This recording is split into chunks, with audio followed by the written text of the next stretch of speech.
శ్రీ ఎర్ని దుర్గా మహాకాళీ భైరవ్ అభిరామ్ గురు భవానీ భూతప్రేత పిశాచ నివారణ నరకోశ దృష్టికోశ నివారణ వ్యాపారాభివృద్ధి కొరకు గృహదోష గ్రహదోష నివారణ కొరకు కళ్యాణ దోష నివారణ సంతాన దోష నివారణ స్త్రీల శారీరక సమస్యలు మానసిక సమస్యలు చెడుపు చిళ్లంగా తీయుట దంపతుల మానసిక సమస్యలు భూమి యొక్క సమస్యలు ఆరోగ్య సమస్యలకు నాటు వైద్యం వాస్తు జ్యోతిష్యం గృహమునందు శాంతి హోమం అఘోరి పూజలు చేయుదురు.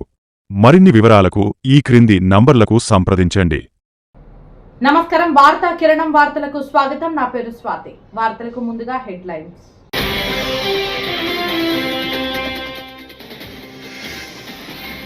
టీచర్ పోస్టుల భర్తీకి త్వరలోనే మెగా డిఎస్సీ అసెంబ్లీలో మంత్రి లోకేష్ వెల్లడి.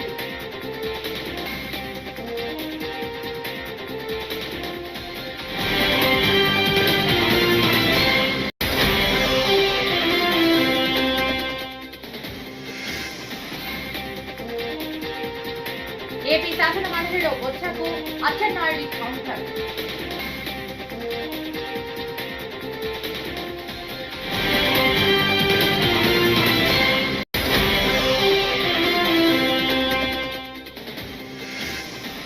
కోసానిపై మరో కేసు అదుపులోకి తీసుకున్న నరసరావుపేట పోలీసులు.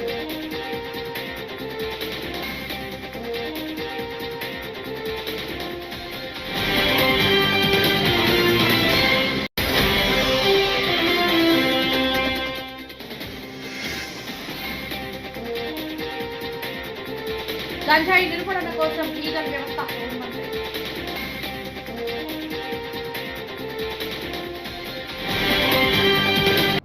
ఇక డీటెయిల్స్ చూస్తే రాష్ట్రంలో ఖాళీగా ఉన్న 16,347 టీచర్ పోస్టుల భర్తీకి త్వరలోనే మెగా డిఎస్సీ ప్రకటిస్తామని రాష్ట్ర విద్యా ఐటీ ఎలక్ట్రానిక్స్ శాఖల మంత్రి నారా లోకేష్ అసెంబ్లీలో వెల్లడించారు. వైసీపీ సభ్యులు తాటిపర్తి చంద్రశేఖర్, సంతనూతలపాడు, ఆకేపాటి అమర్నాథ్ రెడ్డి, రాజంపేట రేగం మత్స్యలింగం, అరకు బి విరూపాక్షి, ఆలూరు పంపిన ప్రశ్నకు మంత్రి లోకేష్ శాసనసభలో సమాధానమిచ్చారు. అధ్యక్ష, ప్రధానంగా మనం చూస్తే ఇన్ఫ్రాస్ట్రక్చర్ పైన గడిచిన పేరెంట్ టీచర్ మీటింగ్ లో స్టార్ రేటింగ్ అనేది ఏర్పాటు చేశారు అధ్యక్ష. ఒక పక్కన ఇన్ఫ్రాస్ట్రక్చర్ పైన, ఇంకో పక్కన ఎడ్యుకేషన్ అవుట్కమ్స్ పైన, రెండింటిపైన ఏర్పాటు చేసి ఈ రోజు కూడా నేను రివ్యూ చేసినప్పుడు ఏ పాఠశాలలో అయితే 1 స్టార్ 2 స్టార్ లోనే అంటే బేసిక్ ఇన్ఫ్రాస్ట్రక్చర్ ఎక్కడైతే లేదో ముందల అదంతా అప్గ్రేడ్ చేయాల లక్ష్యంతో మన ప్రభుత్వం పనిచేస్తుందని గౌరవ సభ్యులు నేను తెలియజేస్తున్నాను. సభ్యులు అన్నట్టు leak proof buildings, basic benches, fresh paint of coat of paint, toilets, తాగునీరు, బేసిక్స్ ముందల ఫోకస్ చేయాలనే లక్ష్యంతో మన ప్రభుత్వం ఈ కార్యక్రమం చేయబడుతుందని గౌరవ సభ్యులు తెలియజేస్తున్నారు అధ్యక్ష. ఈరోజు సాయంత్రం గౌరవ సభ్యులందరితో కూడా ఒక సమావేశం ఏర్పాటు చేసుకున్నారు అధ్యక్ష. గత ప్రభుత్వం 117 జీవోని తీసుకొచ్చి ప్రభుత్వ విద్య పిల్లలకి, అది నిరుపేద కుటుంబాలకి దూరం చేసిన విషయం మన అందరికి తెలిసిన విషయమే. గత ప్రభుత్వ చేతకంతనం వల్ల ప్రభుత్వ పాఠశాలలో దాదాపు 12 లక్షల మంది విద్యార్థులు తగ్గిపోయారు అధ్యక్ష. 12 లక్షల మంది విద్యార్థులు తగ్గిపోతాం జరిగింది అధ్యక్ష. అందుకే దానికి ఒక ఆల్టర్నేటివ్ ఏర్పాటు చేయాలని దానిపైన ప్రజాప్రతినిధులతో చర్చించి, అదేవిధంగా పక్కన సంఘాలతో కూడా ఒక రౌండ్ చర్చ జరిగింది అధ్యక్ష.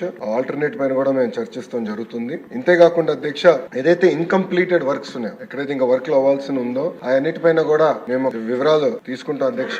ఇన్కంప్లీట్ ఆల్రెడీ మొదలు పెట్టి ఇన్కంప్లీట్ గా ఉన్నాయని తప్పనిసరిగా మేము పూర్తి చేస్తాం అధ్యక్ష. 117 ఆల్టర్నేటివ్ ఏదైతే మేము తీసుకొద్దాం అనుకుంటున్నాం, మన ప్రభుత్వం తీసుకొద్దాం అనుకుంటుందో దానిపైన సుదీర్ఘంగా చర్చించిన తర్వాత అందరూ ఓకే అంటే అది ఆధారంగా తీసుకుని రేపు టీచర్ ట్రాన్స్ఫర్లు కానీ ఇన్ఫ్రాస్ట్రక్చర్ అది ఆధారంగా తీసుకుని బిల్డ్ చేయాల్సిన అవసరం ఉంది అధ్యక్ష. ఎందుకంటే గత ప్రభుత్వం నాడు నేడు కార్యక్రమం ద్వారా కొన్ని పాఠశాలల కడతం జరిగింది. అవి ఏమైనాయంటే 117 జీవో వల్ల ఆ పాఠశాలలు మూతపడింది అధ్యక్ష. విద్యార్థులు లేకుండా మూతపడింది. అంటే డబ్బులు ఖర్చు పెట్టారు, పిల్లలు లేరు. అలాంటి పరిస్థితి రాకుండా చూసుకోవాల్సిన అవసరం ఉంది అధ్యక్ష. అంతేకాకుండా అధ్యక్ష, నాడు నేడు పైన కూడా గతంలో అనేక మన ఆరోపణలు వచ్చినాయి, నాణ్యత లేదని కూడా వచ్చింది అధ్యక్ష. దానిపైన కూడా గౌరవ సభ్యులు ఇప్పుడు కోరారు, యాక్షన్ తీసుకోమన్నారు. తప్పనిసరిగా నేను నివేదిక తెప్పించుకుంటాను. దాని తర్వాత గౌరవ సభ్యులతో చర్చించిన తర్వాత నిర్ణయం తీసుకుంటున్నాను అధ్యక్ష. ఏపీ శాసన మండలిలో అధికార విపక్ష సభ్యుల మధ్య వాగ్వాదం జరిగింది. విధ్వంసం అని పదే పదే అంటున్నారని, అవి ఏంటో చెప్పాలని వైకాపా నేత బొత్స సత్యనారాయణ డిమాండ్ చేశారు. రుషికొండ భవన నిర్మాణాల్లో అవకతవకలు జరిగితే విచారణ చేయించండి అని కోరారు. బొత్స వ్యాఖ్యలకు మంత్రి అచ్చెన్నాయుడు సమాధానమిచ్చారు. కక్ష సాధింపు చర్యలు తమ దరిదాపుల్లోనే లేవని మంత్రి ఉద్ఘాటించారు. ఈ సందర్భంగా సభలో కాసేపు వారిద్దరి మధ్య మాటల యుద్ధం చోటు చేసుకుంది. 26 స్క్వేర్ ఫుట్ 26 వేలు అని చెప్పారు కదా, ఇప్పుడే చెప్పారు కదా. ఎవరు వాడుతాం వాడుకోకపోవడం చేతకం, మీ చేతకాంత ప్రభుత్వం చేతకాంతం, ప్రభుత్వం చేతకాంతం. ప్రభుత్వం వినండి, చెప్పింది వినండి అధ్యక్ష. 26,000 స్క్వేర్ ఫుట్ అని చెప్పారు కదా అధ్యక్ష. అందులో జరిగింది అధ్యక్ష, అందులో అవతకులు జరిగాయి కదా అధ్యక్ష, అది ఆయన ఉద్దేశం ప్రకారం అందులో దోపిడీ జరిగిందనే అనే ఉద్దేశమే కదా అధ్యక్ష, తప్పు జరిగిందనే అధ్యక్ష. నిన్నగాక మొన్న ఆడికి ఉన్న కాంట్రాక్ట్కి ఇవ్వాల్సిన 80 కోట్ల రూపాయలు అనాపేక్ష చెల్లించారు అధ్యక్ష. ఏ కిక్ బ్యాక్ చెల్లించారు అధ్యక్ష? తప్పు జరిగితే ఎందుకు ఇవ్వాలి అధ్యక్ష? అధ్యక్ష కంప్లీట్ కానీ ఒకసారి చెప్పాలా కంప్లీట్ కానీ ఒకసారి ఆయన సమాధానం కంప్లీట్ కానివ్వండి అధ్యక్ష. మీకు అధ్యక్ష పాసింగ్ గా రిమార్కులు చేస్తే దానికి వెంటనే మీకు కౌంటర్ ఇవ్వాలి అధ్యక్ష. మంత్రి అదే ఎల్ఓపి గారు చెప్పారు మీరు అంత అవినీతి జరిగింది దానికి బిల్లు ఎందుకు ఇచ్చారు. ఎప్పుడు ఈ ప్రభుత్వం కక్ష సాధింపు ఉండదు. ఈ రోజు బిల్లు ఇచ్చింది వినండి పూర్తి చెప్పిన వరకు ఇవ్వండి. ఈ రోజు ఎవరైతే మీరు చెప్పారో ఎవరికైతే 100 కోట్లు బిల్లు ఇచ్చామని చెప్పారు ఋషికొండ పని మీద ఇవ్వలేదు అధ్యక్ష. ఆయన ఇంకెక్కడో కాంట్రాక్ట్ చేస్తే ఆ పనులకు బిల్లు ఇచ్చారు తప్ప ఋషికొండ మీద ఇవ్వలేదు. తెలుసుకోకుండా మీరు ఆ బిల్లు ఇచ్చారని చెప్పి ఏదో పేపర్లు వచ్చిందని చెప్పి మీరు మాట్లాడితే అది తెలుసుకోవాలి. మేము బిల్లు ఇచ్చాం కానీ ఆ కాంట్రాక్టర్ మిగతా ప్రాంతాల్లో ఎక్కడో పనులు చేస్తే దానికి బిల్లు ఇచ్చాం. అదే మీరైతే 5 సంవత్సరాలు తెలుగుదేశం హయాంలో చేసిన ఒక్క పనికి బిల్లు ఇవ్వలేదు, ఒక కార్యక్రమం చేయలేదు. మేము అలా కాదు అధ్యక్ష, కక్ష సాధింపు. సినీ నటుడు పోసాని కృష్ణమురళిని వరుస కేసులు వెంటాడుతున్నాయి. డిప్యూటీ సీఎం పవన్ కళ్యాణ్ ఆయన కుటుంబ సభ్యులను దూషించిన కేసుల్లో ఇప్పటికే ఆయన రిమాండ్లో ఉన్నారు. రాజంపేట సబ్ జైల్లో రిమాండ్గా ఖైదీగా ఉన్నారు. పోసానిపై ఏపీ వ్యాప్తంగా 17 కేసులు నమోదయ్యాయి. ఆయనను అదుపులోకి తీసుకునేందుకు మిగిలిన పోలీస్ స్టేషన్లకు చెందిన పోలీసులు పీటీ వారెంట్లు సిద్ధం చేస్తున్నారు.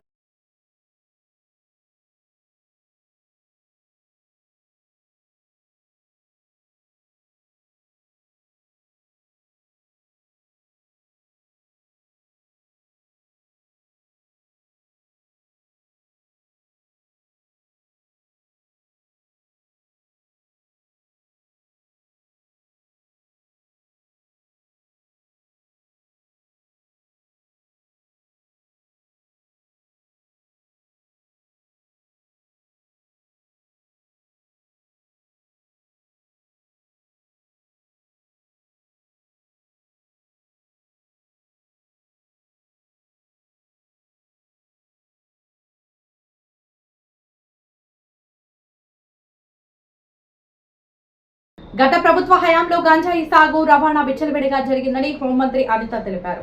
అసెంబ్లీ ప్రశ్నోత్తరాల సమయంలో గంజాయి డ్రగ్స్ ను నియంత్రించేందుకు తీసుకోవాల్సిన చర్యలపై సభ్యులు అడిగిన ప్రశ్నలకు ఆమె సమాధానమిచ్చారు. రాష్ట్రంలో గంజాయి సాగు సరఫరా కట్టడికి చర్యలు చేపడుతున్నట్లు తెలిపారు.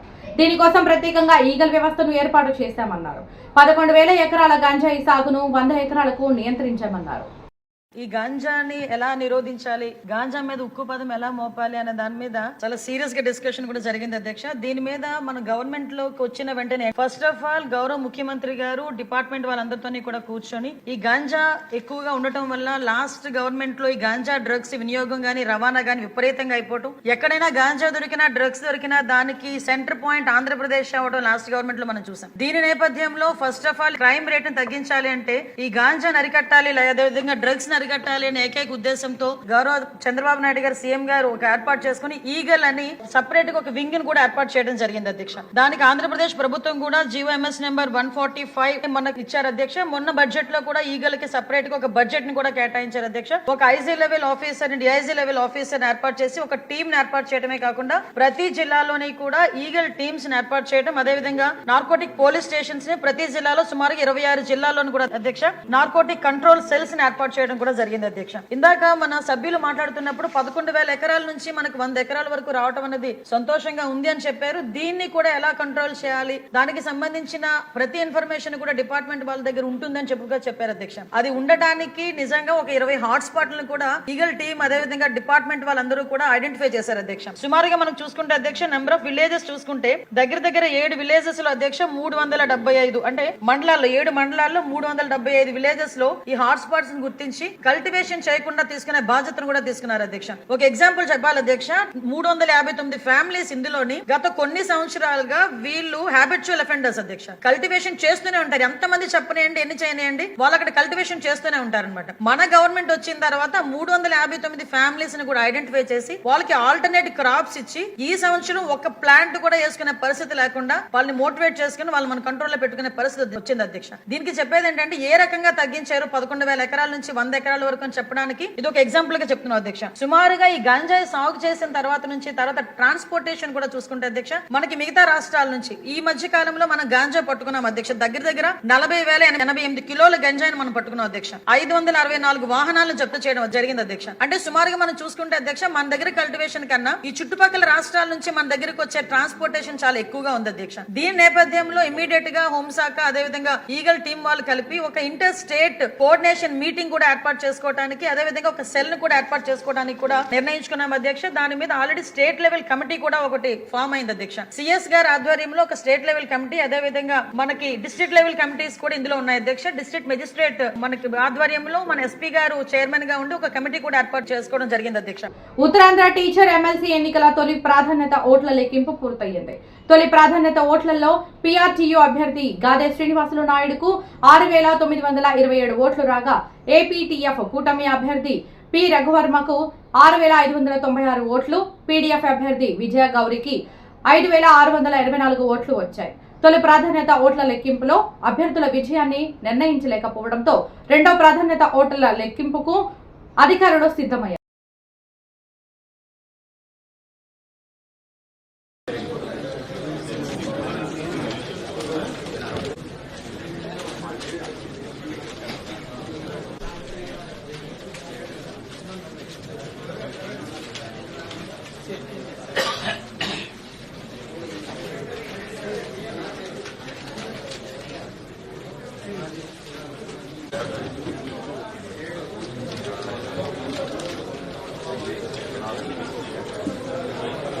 తెలంగాణలోని ప్రముఖ వైష్ణవ పుణ్యక్షేత్రం యాదగిరిగుట్టలో యాదాద్రీశుని బ్రహ్మోత్సవాలు శోభాయమానంగా జరుగుతున్నాయి. మూడో రోజు ఉదయం మత్స్యావతార అలంకరణలో నరసింహుడు భక్తులకు దర్శనమిచ్చాడు.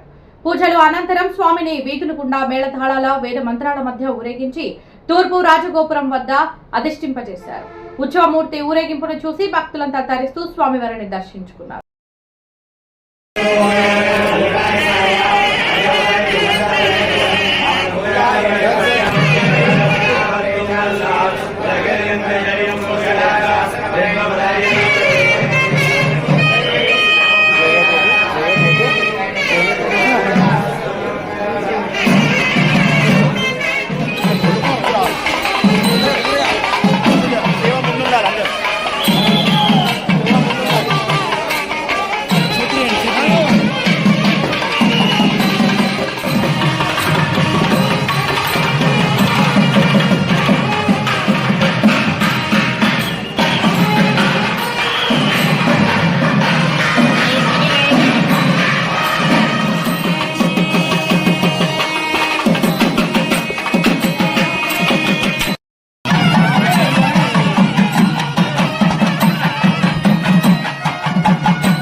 జిల్లాలోని అన్ని న్యాయస్థానాల్లో ఈ నెల 8వ తేదీన జాతీయ లోక్ అదాలత్ నిర్వహిస్తున్నట్టు జిల్లా న్యాయ సేవా అధికార సంస్థ కార్యదర్శి సయ్యద్ జియావుద్దీన్ వెల్లడించారు. గుంటూరులోని డిఎల్ఎస్ఏ కార్యాలయంలో సోమవారం ఆయన మాట్లాడారు. రాజమార్గం అనే కక్షిదారులు ఈ అవకాశాన్ని సద్వినియోగం చేసుకుని తమ సమస్యలను పరిష్కరించుకోవాలని కోరారు.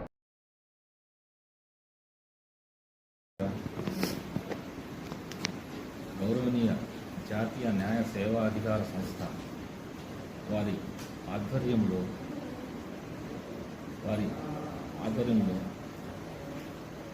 జాతీయ లోక్ అదాలత్ను నిర్వహించడం జరుగుతుంది. అదేవిధంగా గౌరవనీయ రాష్ట్ర న్యాయ సేవా అధికార సంస్థ వారి ఆదేశాల మేరకు ఈ సంవత్సరం యొక్క మొట్టమొదటి లోక్ అదాలత్ను ఈ నెల 8వ తేదీన నిర్వహించడం జరుగుతుంది. అందులో భాగంగా మన గౌరవనీయులైన చైర్మన్ జిల్లా న్యాయ సేవాధికార సంస్థ గుంటూరు వారి మార్గదర్శకత్వంలో మరియు ఆయన పర్యవేక్షణలో మన ఉమ్మడి గుంటూరు జిల్లాలోని అన్ని కోర్టు సముదాయాల్లో ఈ లోక సీఎం చంద్రబాబు నాయుడు గంగాధర నెల్లూరు పర్యటనలో వైసీపీ నాయకులకు డైరెక్ట్ గా ఇండైరెక్ట్ గా పనులు చేస్తే ఆ అధికారులు ప్రజాప్రతినిధులపై చర్యలు తప్పవని అనడం ఎంతవరకు సమంజసమని గంగాధర్ నెల్లూరు వైసీపీ ఇన్ఛార్జ్ కృపాలక్ష్మి ప్రశ్నించారు. ఈ సందర్భంగా ఆదివారం సాయంత్రం వెదురుకుప్పంలో ఆమె మాట్లాడుతూ గత వైసీపీ ప్రభుత్వంలో కులాలకు అతీతంగా సంక్షేమ పథకాలు అందించిన ఘనత మాజీ సీఎం జగనన్నదే దక్కిందన్నారు. పర్యటనకి వెళ్లారు. అక్కడ ఆయన సభలో మాట్లాడిన విధానాన్ని చూసి చాలా బాధేసిందండి. ఒక మంచి గౌరవమైన పదవిలో ఉన్న చంద్రబాబు నాయుడు గారు ఇలా పబ్లిక్ మీటింగ్ లో వైఎస్ఆర్సీపీ పార్టీ వాళ్ళకి ఏ పథకాలు అందకూడదు, వైఎస్ఆర్సీపీ పార్టీ వాళ్ళకి ఏ హెల్ప్ ఏ సహాయము అందకూడదు అని పబ్లిక్ గా చెప్పడము చాలా బాధాకరం అండి. జగనన్న గారి పరిపాలనలో చూసినట్లయితే జగనన్న ఏ కులం చూడలేదు, మతం చూడలేదు, ఏ పార్టీ అని చూడలేదు. వాళ్ళు వైఎస్ఆర్సీపీ పార్టీయా, తెలుగుదేశం పార్టీనా, కాంగ్రెస్ పార్టీనా అని చూడకుండా పేదవాళ్ళకి అర్హత ఉందా, ప్రతి ఒక్క పేదవాడికి అర్హత ఉన్న వాళ్ళందరికీ డైరెక్ట్ బెనిఫిట్ ట్రాన్స్ఫర్ ద్వారా మహిళలకి కానివ్వండి, ప్రతి ఒక్కటి వృద్ధులకు కానివ్వండి, ఏది కూడా ఏ పథకాలు కూడా డైరెక్ట్ గా ప్రజల్లోకి తీసుకొని వెళ్లి వాళ్ళకి ఆ పథకాలు అందేలాగా చేసినారండి. అదేలాగా మనం చూసినట్లయితే కరోనా టైంలో కూడా జగనన్న గారు ఎన్ని కష్టాలు వచ్చినా, రెవెన్యూలో ఎన్ని ఇబ్బందులు వచ్చినా కూడా, ప్రాపర్ మనీ లేకపోయినా కూడా ఏ ఒక్క పథకాన్ని ఆపకుండా డైరెక్ట్ గా పేద ప్రజలకి తీసుకొని వెళ్లిన ఘనత జగనన్న గారిది. ఇచ్చిన హామీలు మొత్తం నెరవేర్చిన జగనన్న గారు ప్రతి ఒక్క పేదవాళ్ళ గురించి ఆలోచించి ప్రతి ఒక్క పథకాన్ని నెరవేర్చినారు. మీరు ఎలక్షన్స్ ముందర సూపర్ 6 అని హామీలు ఇచ్చినారు. అందులో ఏ ఒక్క హామీ కూడా మీరు నెరవేర్చలేదు. అబద్ధపు హామీలతో మీరు ఈ రోజు పదవికి వచ్చి ఇంత మంచి పొజిషన్ లో ఉండి పబ్లిక్ మీటింగ్ లో మీరు అలా చెప్పడము చాలా బాధాకరం అండి. నేను మిమ్మల్ని ఒకటే కోరుకుంటున్నాను, పేదవాళ్ళ గురించి ఆలోచించి పేదవాళ్ళ భవిష్యత్తును తీర్చిదిద్దేలాగా పథకాలను తీసుకొని వచ్చి పేదవాళ్ళకి సహాయపడమని మిమ్మల్ని కోరుకుంటున్నాను. అలానే ఎక్కడ అన్యాయం అని చెప్తే అక్కడ వాళ్ళపైన కేసులు, ఎక్కడ ఇది తప్పు అని చెప్తే వాళ్ళపైన కేసులు ఫైల్ చేస్తున్నారు. నేను అందరికీ ఒకటే చెప్పేది ఏమంటే, ప్రభుత్వాలు ఎప్పుడు ఒకటే ఉండదు, ప్రభుత్వాలు మారుతా ఉంటుంది. ప్రజలు అన్ని గమనిస్తానే ఉంటారు. ప్రజలకు కూడా ఏది మంచి ఏది చెడు అని తెలుసు.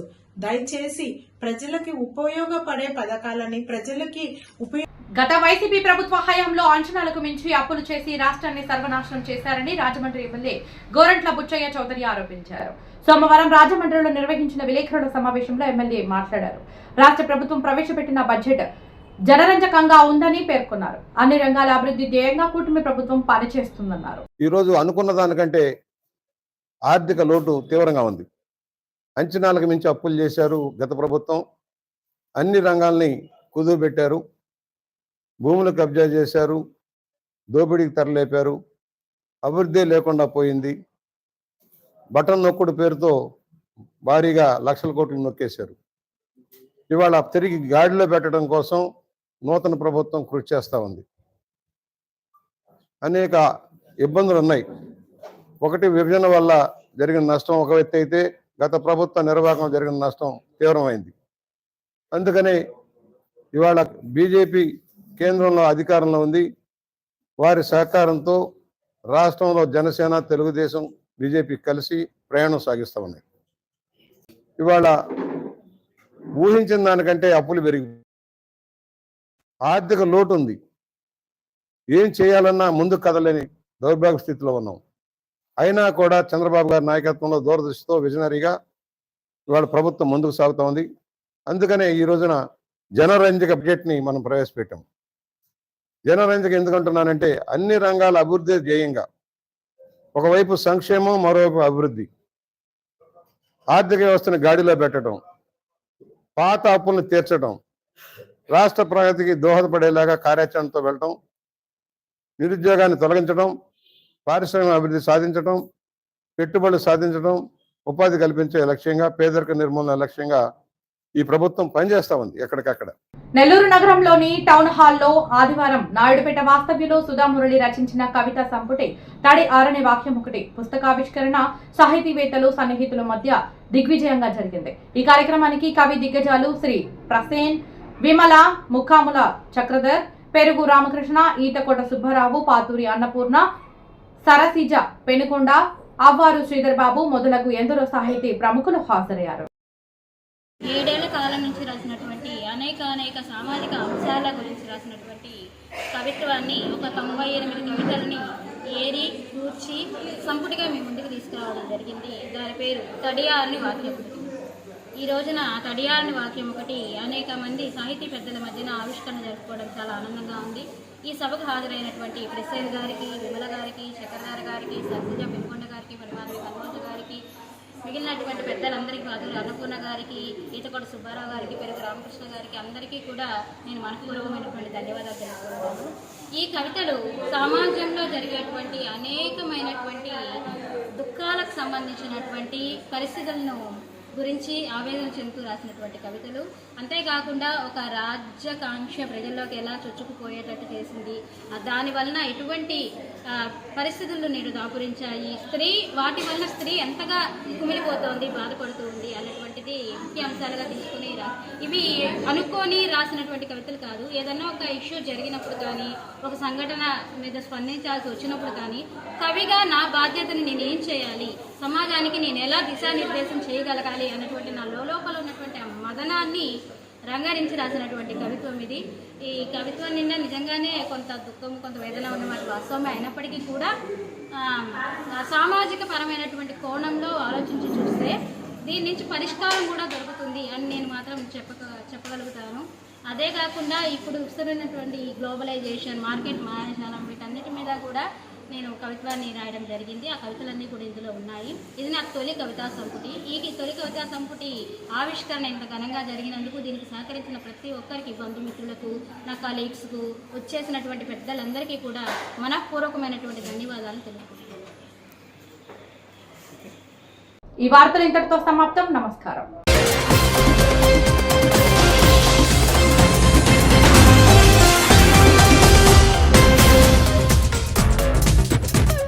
శ్రీ ఎర్ని దుర్గా మహాకాళీ భైరవ్ అభిరామ్ గురు భవానీ భూతప్రేత పిశాచ నివారణ నరకోశ దృష్టికోశ నివారణ వ్యాపారాభివృద్ధి కొరకు గృహదోష గ్రహదోష నివారణ కొరకు కళ్యాణ దోష నివారణ సంతాన దోష నివారణ స్త్రీల శారీరక సమస్యలు మానసిక సమస్యలు చెడుపు చిళ్లంగ తీయుట దంపతుల మానసిక సమస్యలు భూమి యొక్క సమస్యలు ఆరోగ్య సమస్యలకు నాటు వైద్యం వాస్తు జ్యోతిష్యం గృహమునందు శాంతి హోమం అఘోరి పూజలు చేయుదురు. మరిన్ని వివరాలకు ఈ క్రింది నంబర్లకు సంప్రదించండి.